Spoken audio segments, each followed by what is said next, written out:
grappling with full-scale devastation. At least 298 people have been killed. Over 200 have been reported injured after massive landslides struck the Wayanad district on Tuesday. However, with the death toll expected to rise, the state authorities have said it may take a week to count the final number. As rescue operations enter day 3, the army has been able to bring over 1,000 people to safety, while over 200 continue to remain missing. The difficult terrain and hilly areas are hampering the mission, which has been made harder by scattered debris from roads and bridges. The Indian Army has also completed building a Bailey bridge in the district to facilitate the movement of heavy machinery in reaching the affected areas. 140 soldiers completed building the 190 feet long bridge in under 31 hours amid heavy rain to restore road connectivity. The state's Chief Minister Pinarayi Vijayan has said that the efforts are underway to rehabilitate the displaced people. This comes after the Health Minister Veena George revealed that thousands are being accommodated in relief camps. She added that the government's priority is to provide psychological help for those affected while also controlling the spread of contagious infections.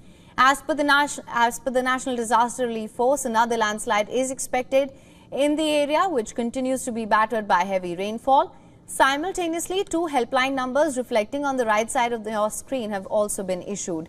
The Indian Met Office predicts continuing rain in the district over the next couple of days. Warnings have been issued for the districts that include Idukki, Thrissur, Palakkad, Malappuram, Kozhikode, Kunnur and Kasaragod. Meanwhile, on Thursday, India's opposition Congress leader Rahul Gandhi and Priyanka Gandhi visited the Wayanad district, calling the disaster an immense tragedy. The leaders met with the grieving residents and offered condolences. Countries including the US, Russia, China, Iran expressed condolences over the deaths due to the landslides. For more on this, our correspondent Siddharth MP has sent us this ground report from Wayanad. Take a look.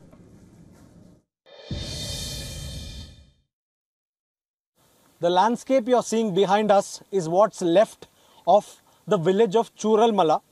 This is actually quite low in terms of altitude. In fact, upper ground is Mundakai, but all the rocks, all the rubble, all the trees, all the debris, the entire impact of the landslide was borne by this village because it's almost 6 kilometers uphill where the landslide actually originated.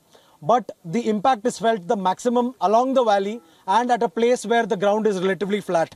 And that relatively flat region is Mundakai. There's schools here, there's homes here, there's dilapidated vehicles, there's huge boulders, massive, each one the size of a hatchback that's there spread out. I'll ask our video journalist Rajesh to show you that there's so many boulders, it's hard to imagine where all of them came from and how in a span of a couple of minutes this entire place sort of wore a different look. And all of this, believe it or not, unfolded in an ungodly hour, anywhere between 1 AM to 4 AM when most people are fast asleep in their homes.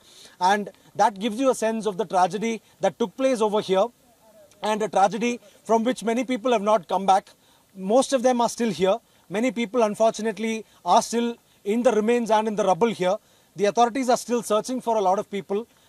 It's very tough. The landscape is challenging. The terrain is challenging. It's raining non-stop. It's despite all this that the operations here are underway. The death toll is, past 300 and hundreds are missing. Thousands have been rescued. But this operation will go on for at least a couple of days more. And overall, with regards getting this place back to normalcy, it's a process that will take weeks, months and even years. Let's also tell you the fact that this is already a district that has faced a lot of challenges on the ecology front, Wayanad per se. And then now this is a disaster that will sort of cause a rethink itself in, hilly districts about the risks of landslide, the risks of, what is known as overdevelopment of these places. And as much as tourism and everything else brings in revenue, but sometimes when a tragedy unfolds, when there's a lot of rainfall, that's when there'll be a rethink in people and rethink in authorities that, whenever there is heavy rainfall, whenever there's a monsoon, these places would have to be evacuated because ultimately there's people living here. And these are places with thousands of people, their lives and livelihoods depend upon this very place. So at least what can be done in future is that evacuations have to be done en masse. If there is a sort of excessive monsoon, if there is an overactive monsoon, people have to be evacuated from such places to at least ensure that such kind of tragedies don't repeat themselves. Video journalist Rajesh, Siddharth MP, WION. For latest news, download the WION app and subscribe to our YouTube channel.